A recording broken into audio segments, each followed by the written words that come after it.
It all began with something so small, so innocent, that looking back now, it feels almost funny. Almost. But at the time, it wasn't funny at all. It was infuriating. It started with a garden gnome, a little ceramic figure named Gerald. My daughter, Lily, had picked him out at a garage sale last summer. He wasn't fancy or expensive, but he had character. His red hat was tilted just enough to look playful, and he held a tiny fishing rod like he'd been caught mid-adventure. To us, Gerald wasn't just a decoration. He was part of the family. We placed him proudly on our front lawn, right near the mailbox where everyone could see him. He brought a smile to my face every morning when I left for work and made me feel like our house finally had some personality. Willow Creek Estates was beautiful, sure, but it also felt, well, cookie-cutter. Every home looked the same, perfectly trimmed hedges, matching mailboxes, and lawns so green they might as well have been painted. Gerald stood out in the best way possible, but not everyone appreciated him. One Saturday morning, while I was sipping coffee and flipping through the newspaper, there was a knock at the door. When I opened it, I saw Karen Hargrove standing there. If you've ever met someone who thrives on rules and order, that's Karen. She's the kind of person who probably irons her socks and alphabetizes her spice rack. She was wearing oversized sunglasses, a blazer despite the heat, and a clipboard clutched tightly in her hands. Her lips were pressed into a thin line, and she didn't bother with pleasantries. "Good morning," she said sharply, pushing a piece of paper toward me. "You're in violation of Section 3.4b of the HOA guidelines. Garden gnomes are strictly prohibited." I blinked at her, certain I'd misheard. "Excuse me." She pointed dramatically at Gerald. "That must go." For a moment, I thought she was joking. Who gets worked up over a garden gnome? But no, she was completely serious. According to the HOA handbook, which apparently none of us were allowed to ignore, decorative lawn ornaments like gnomes were against the rules. They disrupted the aesthetic harmony of the neighborhood. Harmony? Seriously. I tried reasoning with her. "It's just a gnome, Karen. He's not hurting anyone." Her expression didn't change. "Rules are rules, Claire. Remove it within 48 hours, or there will be consequences." Consequences. Over a gnome. I wanted to laugh, but deep down, I knew she meant business. Still, I couldn't bring myself to take Gerald down. He wasn't just a statue. He represented something bigger, the idea that we should be able to make our homes truly ours. So I left him exactly where he was, hoping Karen would forget about it. She didn't. A week later, another letter arrived. This one came with a fine, $250. I ignored it, thinking surely this would blow over. People had better things to worry about than a lawn ornament. But then another letter came, this time with a $500 penalty. And then another. By the time the certified mail arrived demanding $50,000 for repeated violations and deliberate noncompliance, I was seething. $50,000 for a gnome. I stared at the paper, my hands shaking. How could someone be so petty? How could anyone think this was reasonable? As I looked out the window at Gerald still standing proudly by the mailbox, I realized this wasn't just about a silly statue anymore. It was personal. And if Karen wanted a fight, she was going to get one. The $50,000 fine hit me like a punch to the gut. I read the letter over and over, hoping it was some kind of mistake or an exaggerated threat. But no, it was real. Every word was typed neatly in black ink, signed with Karen's name, and stamped with the official HOA seal. It felt less like a neighborhood dispute and more like a declaration of war. I called Mark into the living room to show him. He took one look at the paper and sighed deeply, running a hand through his hair. "Claire, this is serious," he said, sinking onto the couch. "We can't just ignore it. I'm not paying 50 grand for a garden gnome." I snapped, pacing back and forth. "That's insane." "Of course you're not," he replied quickly. "But we need to figure out what to do. This isn't just about Gerald anymore. Karen's making an example of us. He was right, though I didn't want to admit it. The fine wasn't really about rules. It was about control. Karen wanted everyone on the street to know that she was untouchable, that her authority couldn't be questioned. And if standing up to her meant risking everything, then so be it. I refused to let her win. Over the next few weeks, the tension grew unbearable. More letters arrived, each one harsher than the last. Neighbors who used to wave hello now avoided eye contact. Some whispered behind closed doors, calling me difficult or unreasonable. Others openly sided with Karen, claiming I was ruining property values by refusing to follow the rules. Even Patricia, our overly friendly neighbor who always brought baked goods during holidays, gave me a sympathetic but cautious smile when we passed each other in the driveway. "They're scared of her," I muttered to Mark one evening as we sat on the porch. "Everyone's too afraid to say anything. And they expect us to back down," he added, shaking his head. "But you're not going to, are you?" "No way," I said firmly. "If Karen wants a fight, she's got one." Still, the pressure mounted. Every day felt heavier than the last. When the HOA placed a lion on our home, essentially freezing our finances until we paid the fine, I broke down. Sitting at the kitchen table, staring at the stack of legal documents, I felt tears streaming down my face. How had things gotten this far? All because of a little statue. Mark put a comforting hand on my shoulder. "We'll figure this out," he promised. "Together." But how? We weren't rich. Our savings account barely covered emergencies, let alone a ridiculous fine like this. Fighting Karen legally would cost thousands in lawyer fees, and even then, there were no guarantees. As much as I hated to admit it, we were stuck between a rock and a hard place. That's when inspiration struck, or maybe desperation. I don't know which. But lying awake one night, staring at the ceiling, I started thinking about the root of the problem. The HOA itself. What gave them so much power? Why did they get to decide how we lived our lives? And most importantly, what would happen if they didn't exist anymore? The idea came to me slowly at first, like pieces of a puzzle falling into place. What if I bought every house on the street? Not just mine, not just the ones next door, but the entire block. If I owned them all, I could dissolve the HOA entirely. No board, no fines, no Karen, just freedom. It sounded crazy, even to me. But the more I thought about it, the more plausible it became. Many of our neighbors were older retirees eager to downsize or young families itching to move closer to better schools. With enough cash, I could buy them out before they knew what hit them. Of course, there was one big obstacle: money. We weren't exactly rolling in extra funds, so I picked up the phone and dialed my brother, Ethan. Ethan was a successful real estate investor who owed me big time after I'd helped him navigate a messy divorce years ago. He answered on the second ring, sounding surprised to hear from me. "Hey sis," he said cheerfully. "What's up?" "Ethan," I began without preamble, "I need your help, and probably a lot of your money." There was a pause on the other end of the line. "Okay," he said cautiously. "You've got my attention." I explained everything: the gnome, the fines, the lion, and my wild plan to take over the street. To his credit, Ethan listened patiently, only interrupting once or twice to clarify details. By the time I finished, he was laughing, but not in disbelief. "You're insane," he admitted, "but I love it. Count me in." For the first time in weeks, I felt a flicker of hope.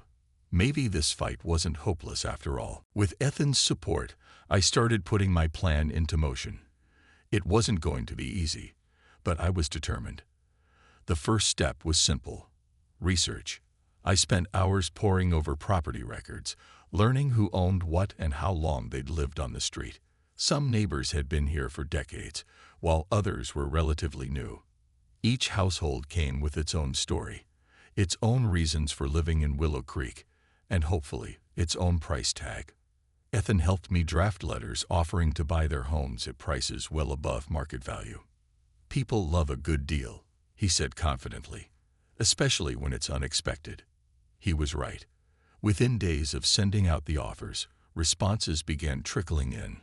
Old Mr. Jenkins, who lived 3 doors down, called me personally. His voice cracked with emotion as he thanked me for the generous offer. "I've been wanting to move closer to my daughter for years," he admitted. "This is the push I needed." Patricia, our overly sweet neighbor, was another early convert. She invited me over for tea one afternoon, her tone sugary but tinged with curiosity.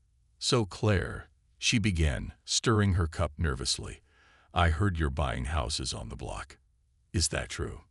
"It is," I replied, keeping my expression neutral. "Would you be interested? I'm offering top dollar, and there are no closing costs." Her eyes widened behind her glasses. "No closing costs." That's very tempting. By the end of our chat, she was sold. Patricia shook my hand firmly, thanking me for the opportunity. As she walked me to the door, she hesitated for a moment, then lowered her voice. "You know, Karen's not as untouchable as she thinks she is," she whispered conspiratorially. "Just don't tell her I said that." Word spread quickly, though I tried to keep things discreet. Neighbors started approaching *me*, asking if their homes were part of the deal. Some were eager to sell, thrilled by the prospect of cashing out without hassle. Others were hesitant, suspicious of my motives.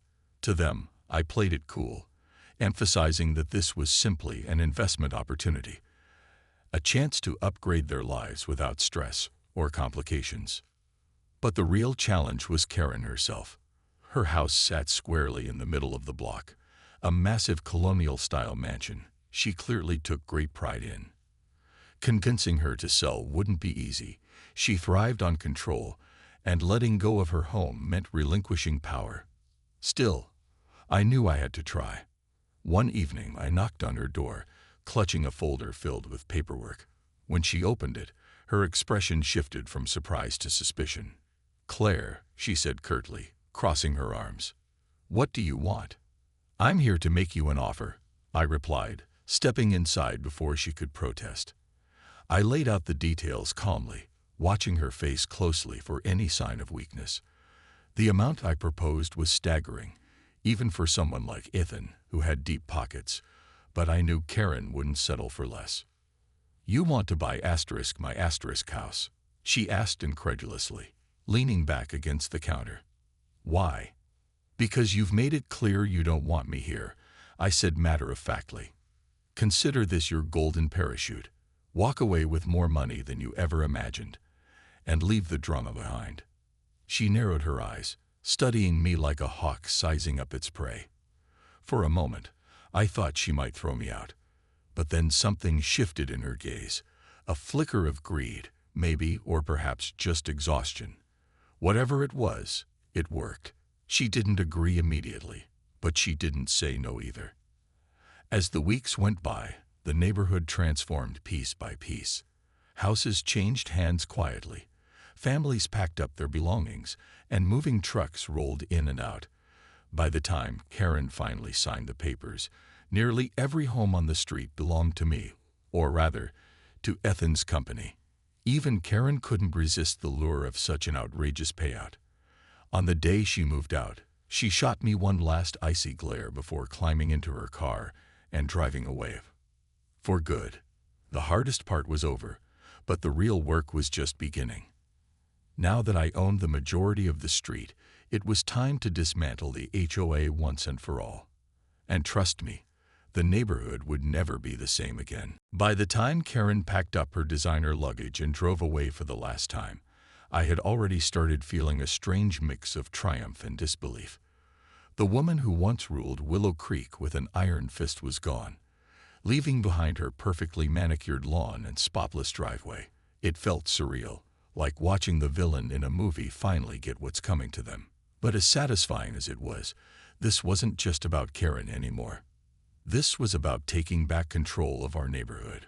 With most of the homes on the block now under my ownership, or technically Ethan's company's ownership, the next step was clear: dissolve the HOA. No more rules, no more fines, no more ridiculous restrictions dictating how people should live their lives. To make it official, I called an emergency meeting at the clubhouse, inviting the few remaining homeowners who hadn't sold yet. Word spread quickly, and soon the room was buzzing with curiosity and tension. Karen must have smelled trouble brewing because she showed up too, even though she no longer lived here. She stormed into the clubhouse wearing a tailored blazer and heels, her usual air of superiority intact. Her eyes scanned the crowd, lingering on me with barely concealed disdain. "What is this nonsense?" she demanded, slamming her clipboard onto the table. "Who authorized this meeting?" "I did," I replied calmly, standing up to face her. My heart was pounding, but I refused to let her intimidate me. Not anymore. As the majority property owner on this street, I have every right to call this meeting. Her jaw tightened, but she didn't argue. Instead, she took her seat at the head of the table, glaring daggers at me while everyone else settled in. The atmosphere was electric, charged with anticipation. Some neighbors looked nervous, others excited, and a few seemed downright confused. I could see Patricia sitting near the back, giving me an encouraging nod. Even Mr. Jenkins, who'd moved out weeks ago, had returned to witness the showdown. "Thank you all for coming," I began, addressing the group. "I know many of you are wondering why we're here today. The truth is, Willow Creek has been held hostage by unnecessary rules and fear for far too long. We've been told what color to paint our houses, how tall our grass can grow, and even whether or not we can put a gnome in our yard." A ripple of laughter spread through the room, easing some of the tension. Karen interrupted, her voice sharp. "Rules exist to maintain order and protect property values. Without them, this neighborhood will fall apart." "That's where you're wrong," I shot back, my tone steady. "This neighborhood isn't falling apart. It's thriving. People are happier when they're free to express themselves, to make their homes truly theirs. Rules like these don't protect anything. They stifle creativity and community." Before she could respond, I pulled out a stack of documents and laid them on the table. "As of today, I own 90% of the homes on this street, including yours, Karen, and as the majority stakeholder, I'm exercising my right to dissolve the HOA, effective immediately." The room erupted in chaos. Gasps, murmurs, and exclamations filled the air as everyone processed what I just said. Karen bolted upright, her face turning bright red. "You can't do this," she shouted, slamming her hands on the table. "It's unethical. Illegal." "It's neither," I countered, smiling sweetly. "Check the bylaws yourself if you don't believe me. Majority rules, Karen. And right now, I'm the majority." She stood there fuming, her carefully constructed facade crumbling before our eyes. For the first time, she looked powerless, and it was glorious. Without another word, she grabbed her clipboard and stormed out of the clubhouse, slamming the door behind her. When the noise finally died down, I turned back to the group.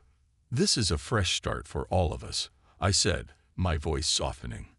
"No more fines, no more penalties, no more living in fear of breaking some arbitrary rule. Let's build a neighborhood that reflects who we really are, a place where individuality is celebrated, not suppressed." The applause that followed was overwhelming. Neighbors hugged each other, shook hands, and exchanged stories of frustration they'd kept bottled up for years. As I looked around the room, I realized something important. This wasn't just my victory. It was ours. Together, we were rewriting the story of Willow Creek. And it was only the beginning. The days after the HOA meeting felt like a dream, or maybe a miracle. Willow Creek was finally free from Karen's iron grip, and the change was immediate. Neighbors who had once tiptoed around the rules began transforming their homes with bold colors, quirky decorations, and personal touches that made each house unique. Patricia painted her front door a cheerful turquoise, while Mr. Jenkins' old garden gnome collection found a new home in his daughter's backyard. Even the kids seemed happier, running wild through the streets without worrying about being scolded for making too much noise. But it wasn't just about aesthetics, it was about freedom. Freedom to live without fear of judgment or punishment. For the first time since moving here, I felt like Willow Creek truly belonged to its residents, not to some tyrannical board led by someone like Karen. People started spending more time outside, chatting over fences and organizing impromptu gatherings. The sense of community we'd all craved but never dared to pursue under Karen's watchful eye began to flourish. Still, there was one last piece of unfinished business: Karen's house. Her massive colonial sat empty at the center of the block, a glaring reminder of everything she represented. It didn't take long for ideas to start swirling among the neighbors. Some suggested turning it into a playground for the kids, while others thought it would make a great coffee shop or art studio. But when Lily piped up during dinner one evening, her suggestion stopped me cold. "Mom, why don't we turn it into a community center?" she asked, her eyes sparkling with excitement. "Like a place where everyone can hang out, have meetings, or even do fun stuff like movie nights." I stared at her, stunned by the simplicity and brilliance of the idea. A community center would give us a shared space to celebrate holidays, host events, and come together as neighbors. It would symbolize everything we'd fought for: a rejection of control and conformity in favor of connection and creativity. Ethan loved the idea when I pitched it to him. "It's perfect," he said enthusiastically. "Let's renovate the inside, open up the backyard, and make it welcoming for everyone. This could be your legacy, Claire." Renovations began within weeks, and the entire neighborhood pitched in. Families donated furniture, volunteers painted walls in bright, cheerful colors, and local businesses offered discounts on supplies. Together, we transformed Karen's sterile mansion into something warm and inviting, a space that reflected the spirit of Willow Creek. The backyard became a vibrant garden filled with flowers, picnic tables, and a small stage for performances.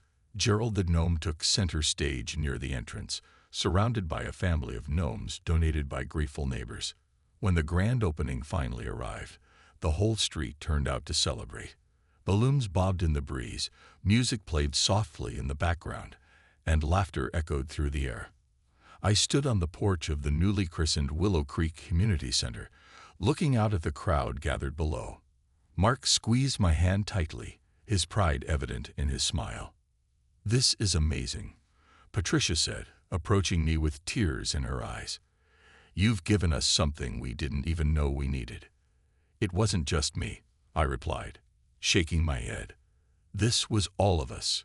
We did this together." As the sun set and the party carried on late into the night, I couldn't help but feel a deep sense of satisfaction. Willow Creek wasn't perfect. It never would be. But it was ours. And for the first time, that was enough.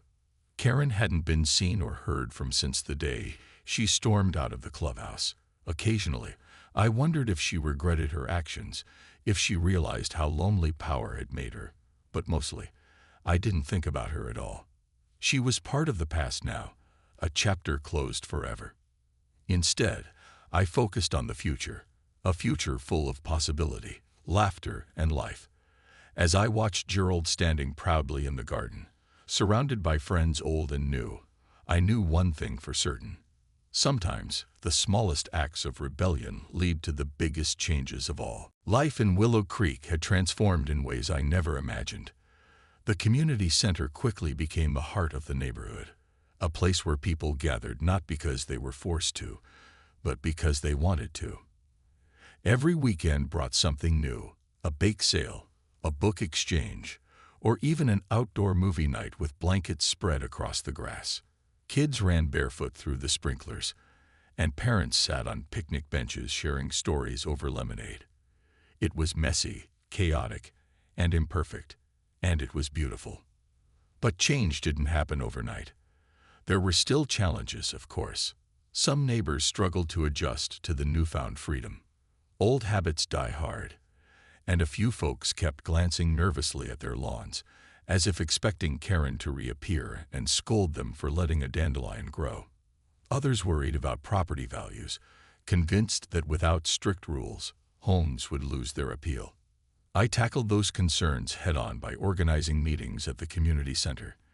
Instead of enforcing rigid guidelines, We focused on collaboration. Let's work together, I suggested during one gathering. If someone's concerned about how a neighbor's yard looks, let's offer to help instead of complaining. Paint a fence, plant some flowers, or lend a hand. Community isn't about control, it's about support. The idea caught on faster than I expected. Neighbors started pitching in to help each other, whether it was mowing an elderly resident's lawn or repainting a faded porch. Slowly but surely, fear gave way to trust, and competition turned into cooperation. Even Patricia, who once tiptoed around Karen's rules, became a champion of the new mindset. She led a committee to organize monthly potlucks, insisting that everyone bring their weirdest, wackiest dish.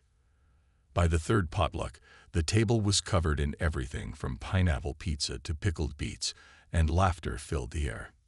Karen's old house, now the bustling community center, stood as a symbol of our progress.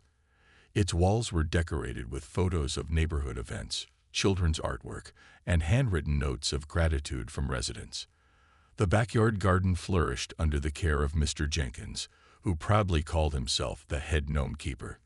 He spent hours tending to Gerald and his growing family of ceramic companions, turning the space into a whimsical haven. Still, there were moments when I wondered if we'd gone too far. One evening, as Mark and I sat on the porch watching fireworks light up the sky, he turned to me with a teasing grin. "You know," he said, "you've basically become the queen of this street." I laughed, shaking my head. "No way. I'm just the person who bought a bunch of houses and got rid of Karen." "Aha," he replied, clearly unconvinced. "Keep telling yourself that." He wasn't entirely wrong. People often came to me for advice or help settling disputes, and while it felt good to be trusted, I made sure to remind everyone that decisions belonged to the group, not me. Willow Creek worked because we worked together, not because one person called the shots. As months passed, the neighborhood grew stronger and more connected. Strangers became friends, and disagreements turned into opportunities for understanding. When a storm knocked out power for 3 days, neighbors checked on each other, sharing generators and hot meals. When a young couple welcomed twins unexpectedly, the entire block rallied to set up a meal train and babysitting schedule. These weren't just random acts of kindness. They were proof that we were building something real. One day, as I walked past Karen's former home, now alive with laughter and light, I paused to take it all in. The woman who once tried to crush us with fines and intimidation was long gone, her influence erased like chalk in the rain. In her place stood a neighborhood united, not by rules, but by shared dreams and determination. Looking back, I realized something important. This fight had never been about defeating Karen. It was about proving that communities thrive when people are free to be themselves. And in Willow Creek, that lesson would live on forever. As time went on, Willow Creek became a place I barely recognized, and yet it felt more like home than ever. The neighborhood wasn't perfect. Disagreements still popped up, and sometimes the community center got so crowded you could barely find a seat. But that was okay. Life isn't supposed to be flawless or predictable. What mattered was how we handled those bumps in the road. Instead of turning on each other, we worked things out, with patience, humor, and a little help from Gerald the gnome, who somehow always seemed to spark conversations. One afternoon, as I sat on my porch sipping tea, Lily came running up with her phone in hand. "Mom, look," she exclaimed, holding it out for me to see. It was an article from the local newspaper titled Willow Creek, the neighborhood that defied the HOA. Apparently, our story had caught the attention of a journalist who'd heard about our battle with Karen and the dramatic overhaul of the street. The piece included quotes from neighbors praising the changes, and even featured a photo of Gerald surrounded by his gnome family in the community garden. I stared at the screen, stunned. "Wow," I muttered. "We're famous." Mark chuckled as he leaned over my shoulder to read the article. "Well, I guess this means no going back now. You've officially made history." History. The word sounded strange, but maybe it fit. After all, What we'd done here wasn't just about one neighborhood. It was about proving that people can come together to create something better, even when the odds seem stacked against them. We weren't rich or powerful, and most of us didn't have any experience taking on someone like Karen. But we stood up anyway, because deep down, we knew we deserved better. The article brought visitors too. Neighbors from surrounding streets stopped by to tour the community center, asking questions about how we pulled it off. Some were inspired to challenge their own HOAs, while others simply wanted to soak in the vibe of a place where individuality reigned supreme. One woman told me she'd driven 2 hours just to see Willow Creek for herself. "It's exactly what I needed to see," she said, tears glistening in her eyes.